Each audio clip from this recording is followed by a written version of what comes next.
Écho, on va parler salaire dans la revue de presse d'Axel May. Bonjour Axel. Bonjour Pauline. Avec une lettre ce matin, B comme François Fillon. Oui, ou plutôt le plan B, ce n'est pas lui, c'est François Fillon qui le dit dans Le Parisien aujourd'hui en France. Fillon des excuses et ça repart, continue le Parisien. Lors de sa conférence de presse hier, le candidat Les Républicains a admis une erreur et souhaite un nouveau départ, même si l'enquête judiciaire sur le présumé emploi fictif de sa femme Pénélope se poursuit.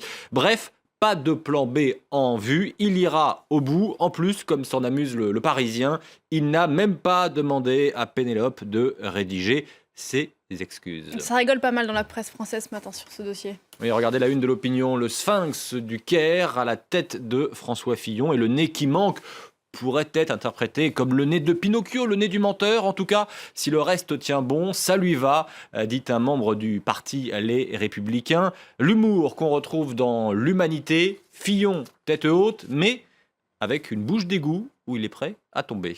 Le Figaro, beaucoup plus sérieux, souligne la détermination de l'ancien Premier ministre. Il repart en campagne pour redresser le pays, lui qu'on disait à terre, écrit le journal de droite. Le Figaro renchérit dans un édito. C'est la contre-attaque politique d'un candidat irréversible. Vision logiquement différente dans la presse de gauche. Pour Libération, c'est Fillon l'acharné, plutôt habile sur la forme. Son plaidoyer d'hier souffre d'un défaut majeur, écrit Libé. Il n'apporte pas de faits nouveaux. Et à propos de faits, vous le voyez, surfant sur ce qu'on voit et entend dans l'Amérique de Donald Trump, Libération explique que le candidat Les Républicains s'est livré à un exercice d'auto-justification maîtrisée qui se résume à donner des faits alternatifs sur un air bien connu, l'ère du complot médiatique. Avec tout cela, on en oublierait presque un anniversaire qui a pourtant marqué l'histoire de l'Europe. Oui, le traité de Maastricht fête ses 20 ans en catimini, écrit Le Monde. C'était le 7 février 1992. C'est 25 ans, Axel, vous voulez dire. Je dis 20 ans ? 25 ans. Oui, 25 ans. C'était le 7 février 1992.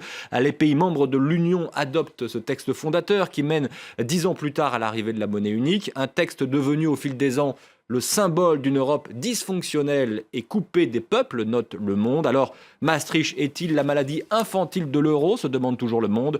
Donnant leur point de vue, des économistes s'affrontent. Pour l'un, la monnaie unique ne pouvait fonctionner que dans une zone économique homogène, tandis que pour un autre, l'euro est un succès, mais c'est la discipline budgétaire qui n'a pas été respectée. Et puis la France sous le feu des projecteurs. Et là, c'est à lire dans La Croix, relancé par de nouvelles dispositions fiscales. Les tournages étaient au beau fixe en 2016. Moins d'un quart des films français ont été délocalisés à l'étranger l'an dernier. C'est le taux le plus bas depuis près de 10 ans. Rien qu'en 2015, plus d'un tiers des films français étaient encore délocalisés, contre 24% l'an dernier. Quant aux productions étrangères qui profitent elles aussi d'un crédit d'impôt, elles se tournent, c'est le cas de le dire, se tournent de nouveau vers Paris ou la province. Tiens, à propos de films, Pauline, vous connaissez Bond ? James Bond. Eh bien, pour la première fois, l'Aston Martin de 007 est exposé à Paris. Le bolide anglais truffé de gadgets est conduit par Bond dans Goldfinger.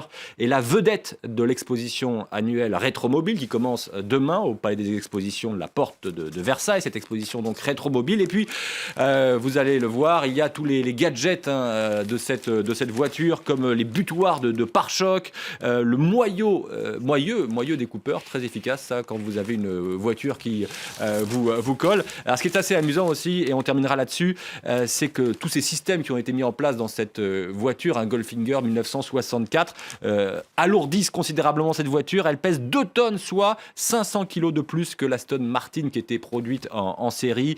Et vous savez que le modèle présenté, en fait, serait une voiture de réserve, parce que l'exemplaire qui a servi en tant que tel au film Goldfinger a été dérobé en 1997 aux États-Unis. Sans doute faudrait-il suggérer que dans un prochain épisode, James Bond parte à la recherche de son bolide, s'amuse Le Figaro. On vous sent passionné, Axel, par ce sujet. Merci beaucoup. Peut-être bientôt un James Bond tourné en France. On vous retrouve tout à l'heure pour une revue de presse internationale.